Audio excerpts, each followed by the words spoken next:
Hello friends, ఇవాళ school నుంచి రాగానే నోరంతా చెప్పుకుంటుంది. అప్పుడు ఏం చేయాలో ఆలోచిస్తుంటే నాకు మా విలేజ్ పని గుర్తుకొచ్చింది. అప్పుడు గబగబా మా జామ చెట్టు దగ్గరికి వెళ్ళి లేతాకు ఒకటి దొరికింది, అదొకటి కోసేసి గబగబా మా ఊరుకుంటూ చూసే. అప్పుడు మా అమ్మకి తెలియకుండా సైలెంట్గా ఉప్పు, కారం, ఇంకా చింతపండు ఒక పేపర్లో తెచ్చేసుకున్నా. అది ఒక దాంట్లో వేసేసుకొని గబగబా ఒక టూత్పిక్ తెచ్చేసుకున్నా.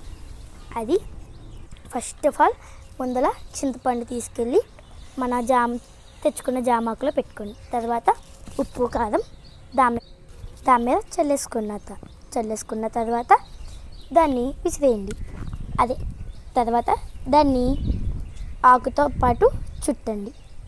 చుట్టుకుంటూ మీ దగ్గర ఉన్న టూత్పిక్తో గట్టిగా గుచ్చేయండి.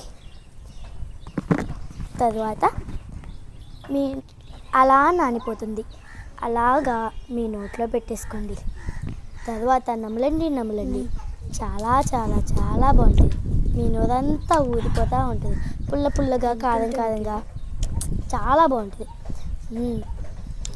మీకు కూడా విలేజ్ పని అంటే ఎంతమందికి ఇష్టం? కామెంట్ సెక్షన్లో పెట్టండి. బాయ్.